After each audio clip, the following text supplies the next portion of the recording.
since we're at a university, we'll start with a pop quiz. This is your question. Which industry is facing rapid changes in funding, rapid changes in demand for its product, rapid changes in delivery method, and substantial declines in public support? It's a set question, right? If you said higher education, of course, you would be correct. And I want to depart a little from the usual presentation, which talks about sort of what's happening on our campus primarily, and instead focus on three major trends that are affecting higher education in Wisconsin and in a number of cases around the whole country. Ask what those mean for UW-Madison and tell you something about how we're responding.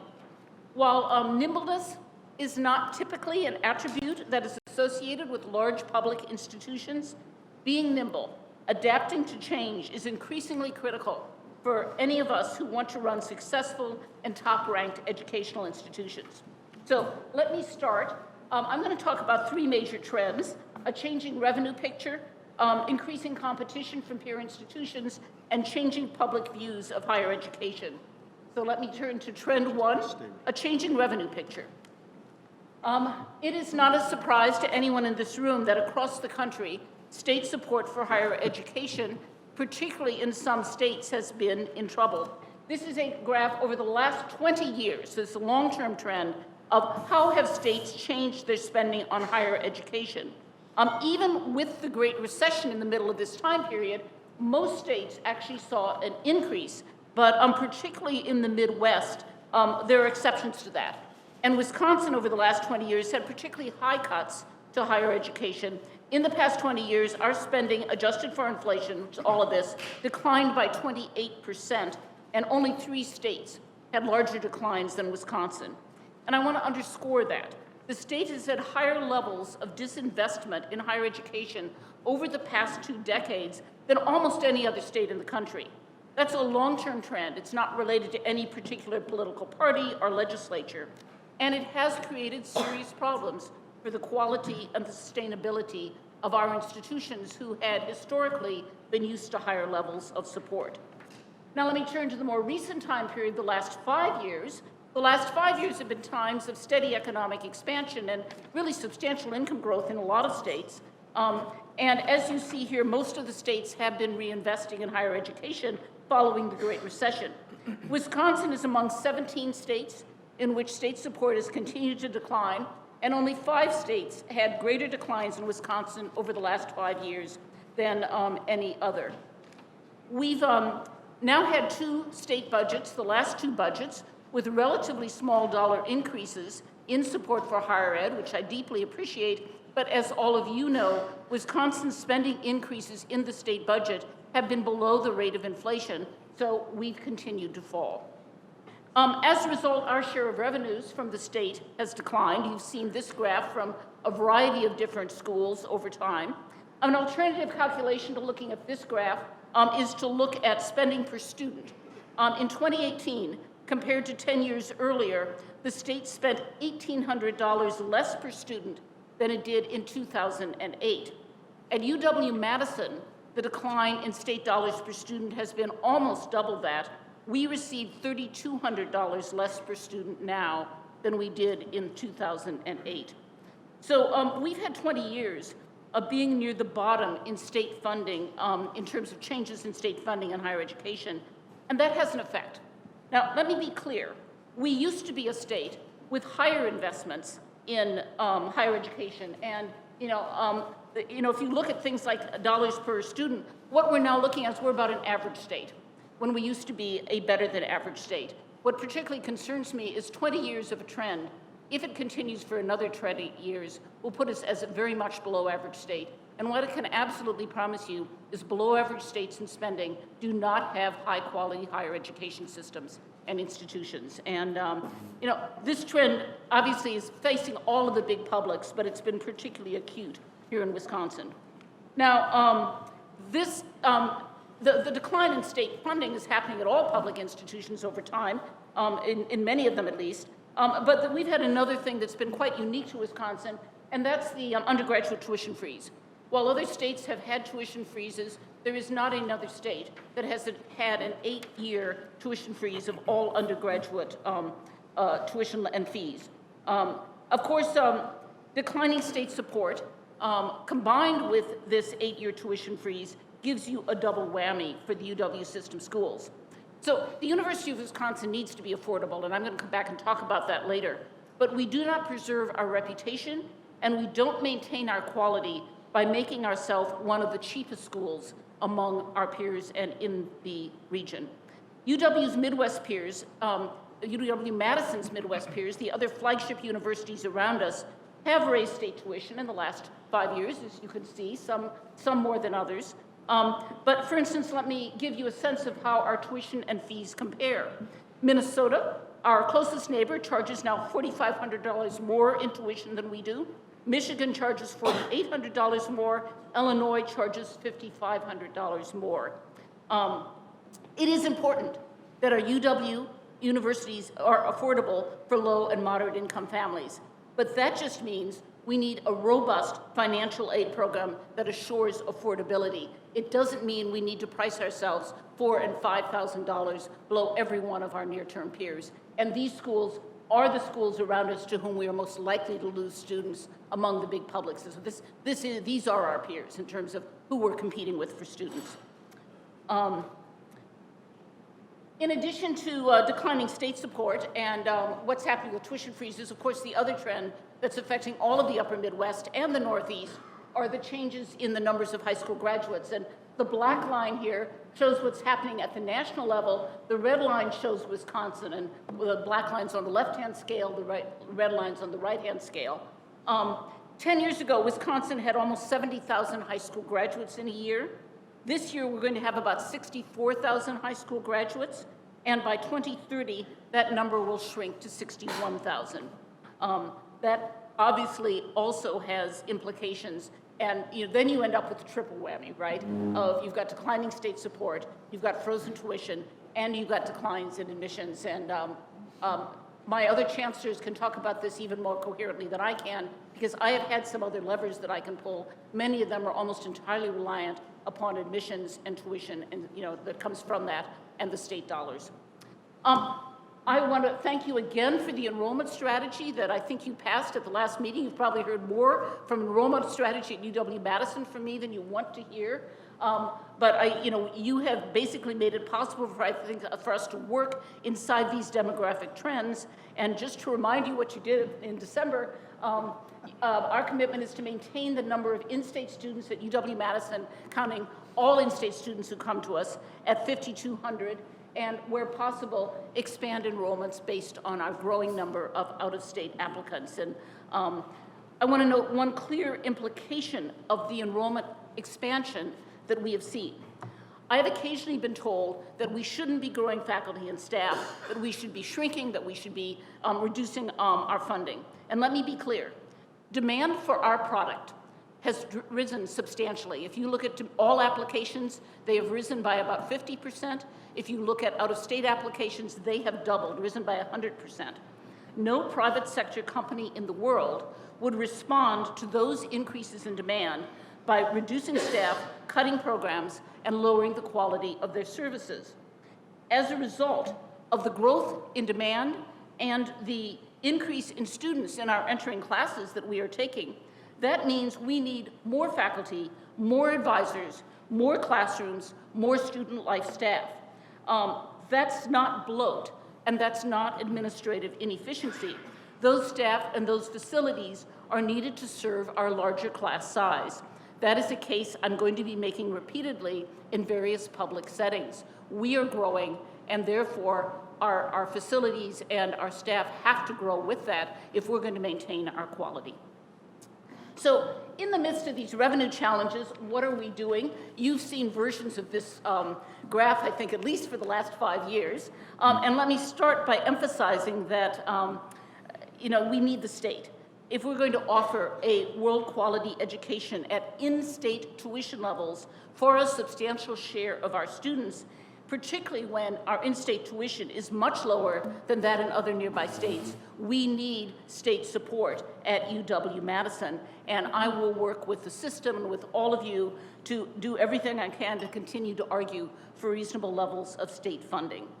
But as you've heard me say before, we've had to become much more entrepreneurial on campus, looking for ways to increase revenue and to garner resources for the investments that we need.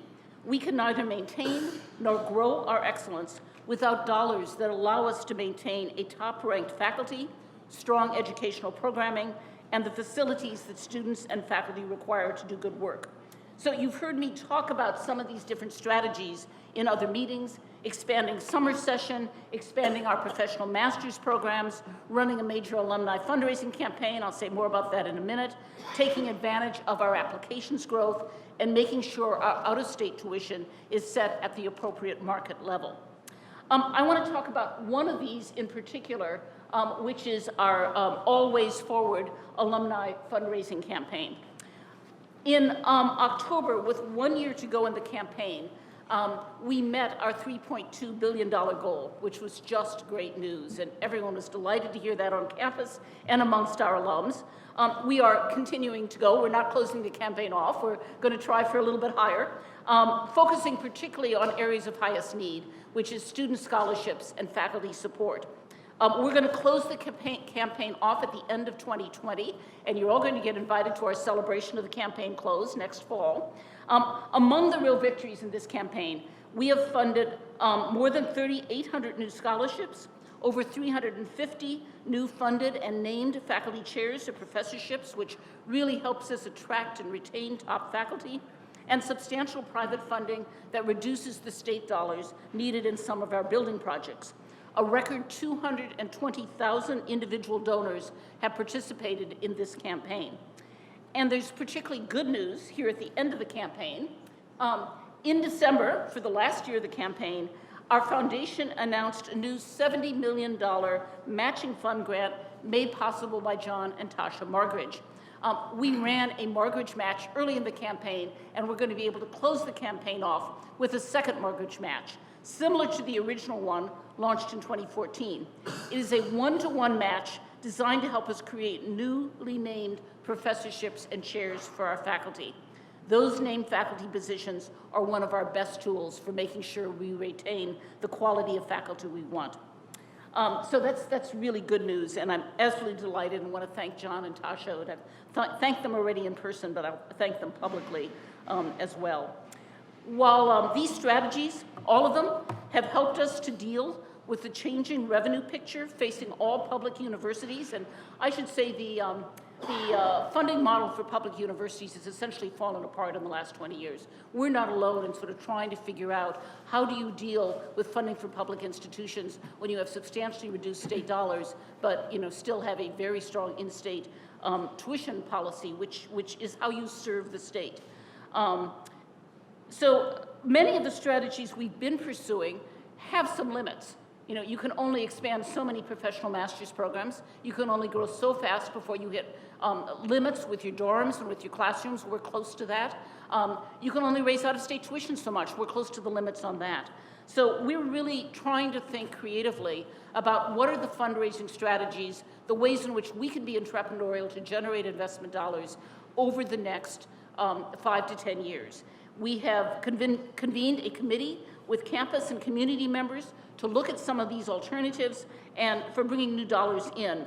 And that includes looking at options that a number of our peer schools have implemented, like public-private developments and ways to take some of your assets and monetize them. While when we've developed those ideas more fully, we will be coming back to all of you on the Board of Regents to talk about them, and I expect that's going to lead to a very robust and lively discussion. Let me talk about trend number 2. Increasing competition among our peer institutions. And you don't see this anywhere more clearly than when you look at what's happened to faculty salaries and the amount of dollars you have to put on the table in research dollars and lab dollars in order to attract top faculty. You see this on the international front. This is a slide of the last 10 years. The green is international universities, the blue is US universities, and this is the Shanghai ranking of the top schools in the world. We're around number 25 on that ranking. 10 years ago, the US had the majority of the top 100 universities as ranked by Shanghai. We're now in a minority 10 years later, and that trend is going to continue. So more and more international universities are competing for students and competing for top faculty. Within the United States, you can see similar really strong competition coming at us, and this is a graph of the operating and state revenue available to a number of our peer institutions, big public institutions that we consider our peers. What it shows you is this is the period for which we have comparable data. So it's over a 13-year period, and shows you what the average revenue growth was in all of those universities. As you can see, our peers have experienced an average revenue growth of 4.2% a year. We've grown at 3% a year. Anyone who has run a business can tell you that if you are losing out when your competitors have consistently higher revenue growth, they're investing more in their programs, their staff and faculty, and their quality. It's why I keep talking about the need to create more revenue opportunities and more investment dollars. We are behind. Now, I know that many people look at us and compare us to other schools in the system and say, Becky, you're doing really well. And that may be true, but I cannot emphasize strongly enough, the right comparison is with our peer flagship universities, this set of schools.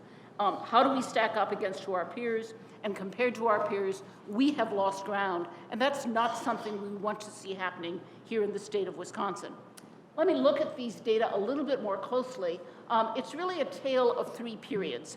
Through the recession, we were actually growing about as fast as everyone else, around 4.2% a year. Even with the recession going on, that was pretty consistent with our peers. We then went into a 2.3% income loss for several years on average. And there is not another school among our peer set that experienced negative income growth over this period, much less for a couple of years. So that put us behind, and we have worked to expand our revenue since then. And while we have caught up, while we're growing again, we're not growing quite at the same rate as our peers, and we haven't caught up. So our peers are on this line, and they're up there, right? And we're down here. And that difference is what we're really seeing when we look at our faculty salaries, when we look at some of the ways in which we've invested in the university. Making sure we sustain revenue growth at the same rate as our peers is really crucial. We have not done that over the last 13 years, as the previous slide shows. So how do we stay competitive? What is it that we need to invest in the midst of this tough competition? There are three things. You're not going to be surprised by any of them. We have to invest in faculty, we have to invest in our educational programs, and we have to invest in high quality and modern facilities. And let me talk about each of these a little bit in turn. Faculty. To attract top faculty, you first actually need to pay them as well as other schools. And UW-Madison, like other schools in the system, has been challenged on this front. We remain near the bottom. We were at the bottom in faculty salaries for almost 14, 15 years. We last year moved, this is among the schools that are considered our peer schools, from number 12 to number 11. But I'm not leading any cheers about we're number 11. It's not where we want to be. We need to be at the median. And while it's good that we're not at the very bottom, we have a lot more work to do. Our full professors on average make 7% less than the faculty at other Big Ten universities. Big Ten universities, some of those are not even our peers. Of course, it isn't money alone. In fact, in many cases, it's not money that's number one in why faculty come to UW-Madison. It's because of their opportunities to have colleagues and do world-changing work here. And there are a number of things we're doing on this front, but the one that I think has probably been the most important in recent years that we've been investing dollars in is our cluster hire program. I know I talked about this a little last year. It's a way to be strategic about hiring in areas of research where a small number of new faculty will really move us from being very good to being excellent and put us on the map. It is a Cluster hires are basically 3 individuals hired often across different departments who all work on a common area of science where there are a lot of other people around the university who are already working in that area, and this sort of fills in the gaps among our faculty. In the first 18 months since we launched this program, we've approved 15 new research clusters, 3 faculty each. We've hired 16 of those individuals. We have a lot more hiring to do. And we're in the midst, I should say, of another round of cluster hires and approvals this year. Finally, faculty also need to reflect the faces of the community and the world around them. And we have also been focused on making sure that our faculty are diverse. And the Targets of Opportunity program is a short-term program aimed at doing that. It gives schools the ability to come to us and ask for special hiring authority for an individual who they have pre-identified, who diversifies them in some way, diversifies them intellectually, diversifies them with regard to gender, with regard to race or ethnicity, with regard to the approach in the discipline. We leave this quite open. Last year, we authorized 42 hires. Now that's an authorization to hire a specific person, not to search. And had 17 accepted offers. We've still got 5 pending. We'll probably end up at about a 50% acceptance rate, which is very good because these are often top scholars who are being competed for by many, many other places around the country. If we can indeed hire 20 new more diverse people into our faculty every year for 5 years, which is what our hope is for this program, that will change the face of our faculty in a number of places. And of course, once you have a more diverse faculty in a department, that changes the conversation with the next hire that they do as well. Well, faculty are important, but of course the educational program is important as well. And those of you in the Education Committee heard the provost talk about this.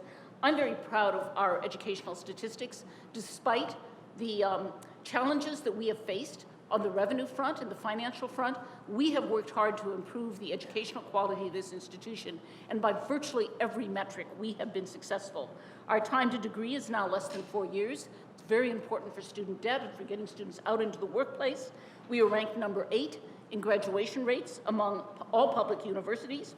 We have very strong career outcomes. Our undergraduate alums increased their earnings by 50% in their first 5 years, and we've just completed a major survey of our alums at 5, 10, and 15 years out that gives us really great information on this. And our latest statistics, 55% of our students graduate with 0 debt.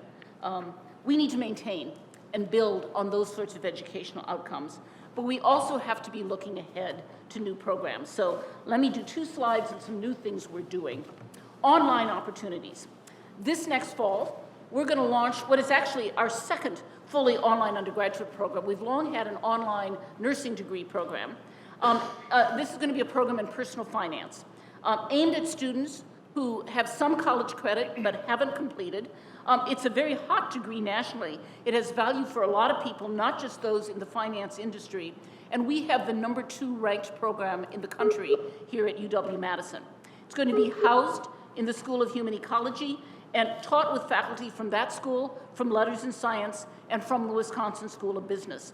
It builds on our very strong growing online presence. Many people don't realize that we have more than 12,000 students in online courses already, either in professional master's degree programs or taking summer courses as part of their regular UW-Madison residential experience. We want to grow our online presence in a way that advances our public mission, that serves a wider group of people in the region and in the world, and hope to be expanding our degrees here to reach scale so that we're going to be running 3, 4, 5 undergraduate broadly defined degree programs over the next several years. Second innovation here, I hope you've heard about this one too, our new School of Computer, Data, and Information Science, CDIS, as we call it on campus. This brings together our departments of computer science, of statistics, and the iSchool, which is the old library science school turned into a School of Information Science. There is huge demand for workers in this area, and there is huge demand among our students.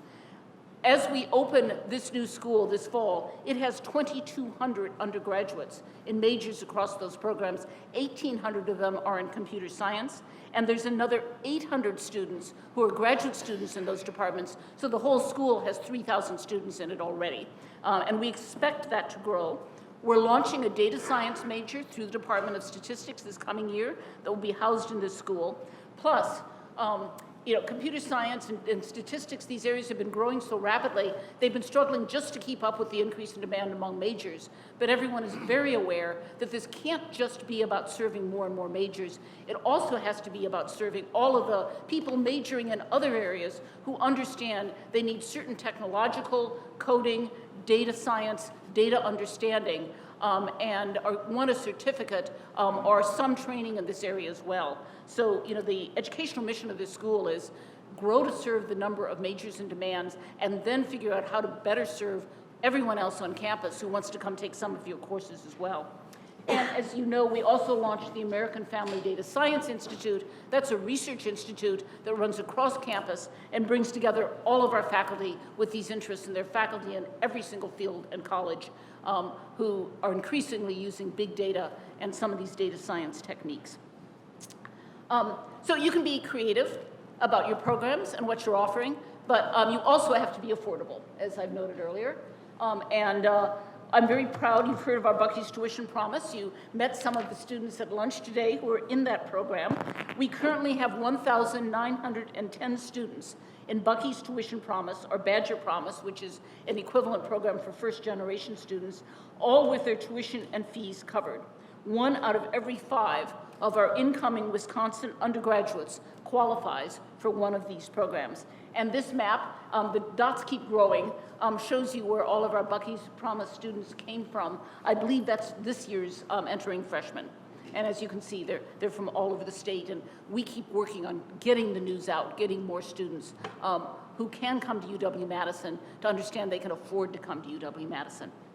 A side note, I talked earlier about the fact that our tuition and fees are about $5,000 below many of our peers. What we should be doing is moving our in-state tuition somewhat closer to our peers, and then using some of those additional tuition dollars to make sure that students from low-income and middle-income families are held harmless or are paying less than that tuition rate. Bucky's Tuition Promise already guarantees that for all students in the bottom half of Wisconsin's income distribution. That's all students in families that make less than $60,000 a year. I am more than willing to talk about expanding support at some level for our lower middle income and middle income students as well, so they are less affected by any increase in exchange for being able to move our tuition to where the peer tuition sits.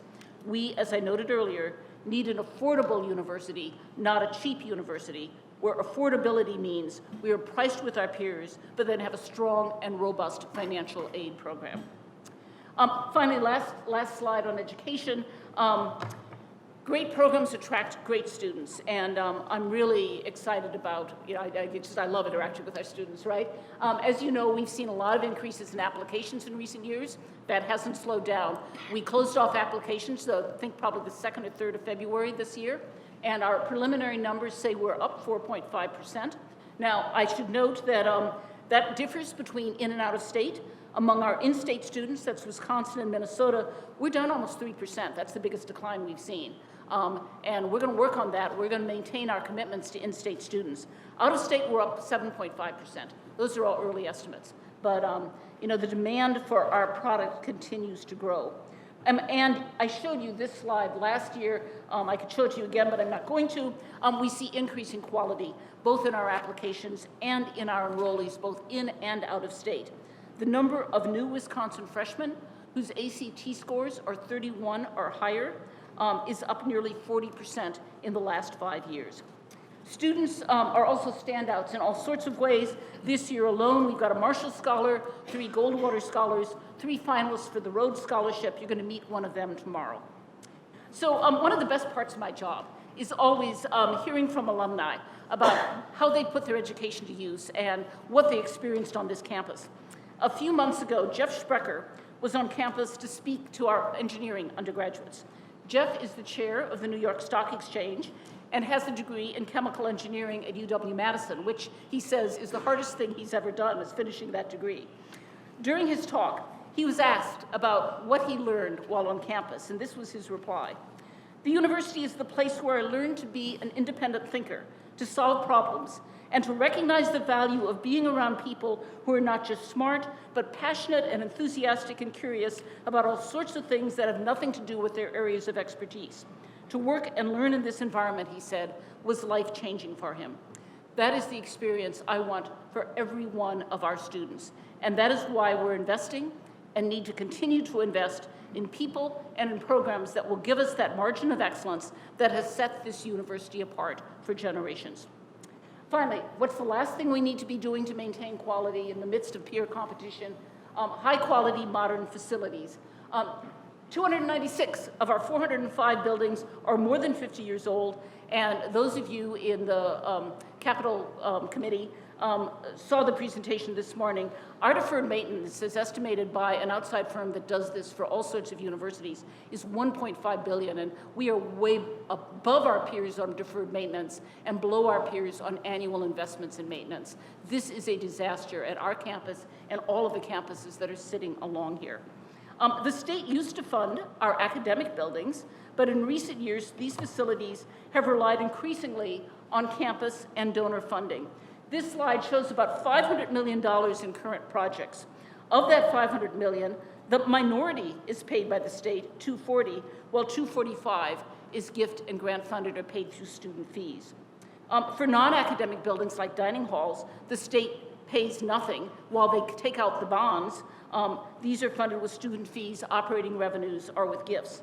But as you know, the state still controls the entire approval and construction process, except in those projects that are 100% gift funded.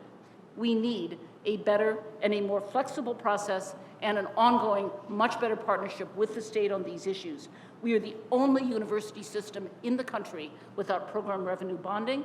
That really constrains some of the things we need to be doing. We are responsible for raising money, but we have historically had very limited involvement in the bidding or the construction process. We don't hold the contracts with the contractors. The state oversees that. And those projects, as you know, have faced a number of cost overruns, in part because the incentives just aren't set up right in the current process. That also, I might note, in a world where the state is not our primary stakeholder. Our primary stakeholder are now the people from whom we get grants or the students who pay our fees.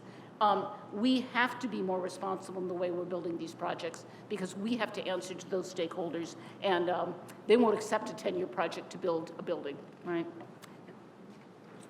Some of you, again, in the Capital and Planning Committee have seen this. There's two major facilities that we're going to propose in our budget. The first one, those of you who were here last night saw. It's, we're going to propose to have a new Letters and Science academic building, which is primarily a classroom and office building. We have the largest building on campus, which is this Humanities Hall. As I think Bob Atwell referred to this as the Rusted Pipes tour from yesterday. And indeed, those who took it saw not just rusted pipes, but water coming down, completely inadequate rooms, classrooms, and offices. Over 70,000 credits are taught in these classrooms every year. Not just in the humanities, but from faculty across universities, because so many of our classrooms are in this building, given its size. It's in terrible shape, it's crumbling, it is expensive to maintain, and it is close to the end of its life. The cost of rehabbing this building is way beyond what would make any sense at all. At the same time, we have built almost no classroom space outside of professional schools for 50 years. Our last new classroom office building, built for general use in classrooms across campus, was completed in 1972. That's almost 50 years ago. And it is time, particularly with our growing undergraduate body, to build not just additional classrooms, but more modern classrooms, which allow us to do much more interactive and better learning. So we are proposing to build a Letters and Science academic building, providing modern classroom spaces and allowing us to serve the increasing number of students coming to our campus. It would also house several departments, including our top-ranked history program. We can't take this building down because there's too much in it and we don't have any place to move them. There is a 4-phase process that we are working on. Phase 1 has already happened. We built the Music Performance Center you're all going to see tonight that moves part of the music school, its performance aspects, out. Phase 2 is this building, the Letters and Science academic building, which will build a whole bunch of additional classrooms and move some of the departments out. Phase 3, which we hope to come to you in a next budget, has to move the very extensive art department, which is on the top of this building, out. Then we will only have music school left. We will find a place for them, and then this building can come down, and we can start replacing it with other buildings on what is one of our best sites on campus. But it's a long process. This building's still going to be around for another 10 years, and those of you who saw it last night know how bad it is. So we're coming to you for that new LNS academic building, and we're also going to talk to you about a new computer building. This replaces a current, it's two small buildings. They are in terrible shape. If we'd taken you through this, it would have looked as bad as the humanities hall that we did take you through. It floods regularly. The staff actually, they're engineers, so they know how to do this. They put tubes in the floor so they could drain the water that was coming into the building and interfering with their labs. This is what the wiring in the basement looks like. I'm sure that doesn't meet code. This building is also a two-phase project about building some additional facilities that allows engineering to expand the number of students who are there and to serve its students who they have better and to teach them in modern facilities. So to summarize, if we are to maintain our reputation in an increasingly competitive higher education environment, we need to be doing all of this around faculty, around education, and around facilities. Let me turn to the third trend, which is changing public views of higher education. Support for higher education has been plummeting in this country, and we can all talk about reasons for that. Let me show you what the trends look like. This is from a National Pew Research Center poll asking people, do colleges have a positive or negative effect on our society in general? As you can see, only 9 years earlier, 61% said a positive effect. By 2019, only 50% said colleges had a positive effect on our university, and 38% said negative. Here's another poll. This is, I think, a Gallup poll from 2019, asking, is college very important? Only half in the United States, and again, this is just a 6-year trend, it changes. 70% said yes in 2013, only 51% said yes by 2019. That's a big shift in opinion in a very short period of time. One of the most concerning aspects of this, in my opinion, is the partisanship here that is growing, that you see very different answers from people of different political parties. One of the things that is supported, particularly the big public institutions like mine, is that higher education has always been a bipartisan issue that has drawn support from across the board, as it has drawn criticism from across the board as well. And increasingly, you're seeing partisan divides in support for higher education that makes us a political football in the midst of a very partisan national political environment. And that is really concerning and problematic for those of us who want to maintain the long support that this state has given to higher education. Here's some data from Wisconsin. We asked people what the perceived value of a college degree was. 40% said it was worth the cost. This is in the state. It's a poll of about 1,000 residents done in November, just a few months ago. 42% said it wasn't worth the cost. That looks pretty bad. But then let's compare it to a national poll that didn't ask about UW-Madison. This is a national poll asking about whether going to one of America's leading research universities was worth the cost. Only 23% said yes to that. 53% said no. These opinions are not well-grounded. I don't have to tell you that. Many people hold misperceptions about the cost of college, and they don't understand the financial returns. College-educated persons are the only group that have consistently seen earnings improvements over the last 20 years. And I mean 4-year college recipients, not 2. And college-educated people experience better health, more civic engagement, and indicate they're more satisfied with life in general. But this is the world we live in, where the public is just a lot more skeptical of all sorts of public institutions. It's skeptical of these big public colleges. Some of this may be due to some of the things that have been happening in the overall higher education environment. The so-called varsity blues scandal has prompted a national discussion about privilege, college access, legacy admissions, and the whole admissions process. In a recent poll, 2/3 of the people responded that they agree or strongly agree that college admissions are rigged. I'm happy to say, not at this university. We have the same admissions process for everyone, and our students are admitted on the basis of their own records. We do not do legacy admissions as a separate admissions process, and that is the way we should be at a big public university. Here's what's happening in the state of Wisconsin. On the left, again, your Wisconsin poll. Well, you know, if people who say that admissions process at UW-Madison is fair or somewhat fair, that's 44%. Compare us to the national poll, it's much, much lower, and virtually no one says admissions of among Americans' leading universities is fair. I don't think that's a fair analysis of many of my peers, but we are doing much better in Wisconsin than elsewhere, but nobody's doing great on this front. So how do we respond? My reaction is that we have to communicate about this university in this state.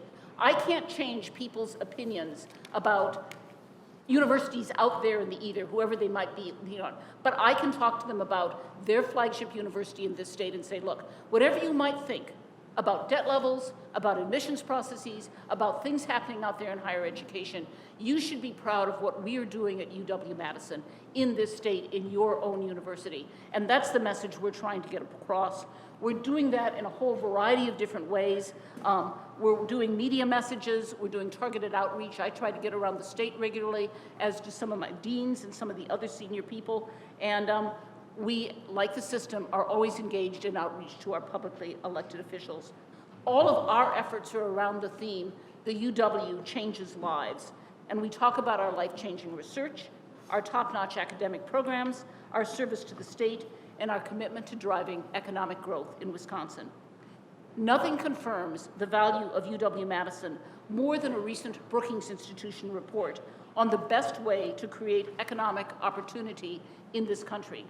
The report concludes that the country needs to seed self-sustaining growth centers around the country in medium-sized cities. Brookings developed a list of 35 metropolitan areas that have the right mix of assets to become significant growth centers with some additional seeding and help. Places like Tucson, Salt Lake City, and St. Louis. But the #1 area in the report with the most potential for innovative growth on the list was Madison, Wisconsin. Pushing us to the top was the percent of residents with a college degree and the percent of residents with a doctoral degree in a STEM field. UW-Madison is at the center of those statistics. If you look at this list of metro areas, they all have one thing in common at the top. Every one of them is home to a major research university, most of them a big public university. So higher education is in a time of a lot of change and a lot of ferment. At UW-Madison, we need to be actively thinking about all of these trends and how we're going to respond, and how we're going to respond nimbly and in real time, not over a 10-year period. That means finding innovative ways to fund our public mission, expanding access to a UW-Madison education, investing in our faculty, investing in educational programs that are going to attract top students from around the globe and from this state, and being smart and strategic in how we talk about the value of our institutions. We're not just a center for education and research. We're a powerful engine for economic growth and opportunity. And fortunately, we're building on a very strong foundation. We're located in a great community that is growing rapidly in a state that has supported us for 172 years. We have a strong interdisciplinary culture that drives discovery and attracts top faculty, and we have a great group of students who do amazing things. And of course, we have traditions that bring us together, from the Terrace to various student traditions to Camp Randall and all of our teams. By the way, the Rose Bowl was great fun. I know some of you went there with me. Here's a picture from the Rose Bowl in the upper left. We didn't end with the final score that we wanted, but it's always an honor to be there. We face challenges, as does all of higher education, but we're working to keep our legacy of UW-Madison moving the state of Wisconsin forward. Thank you.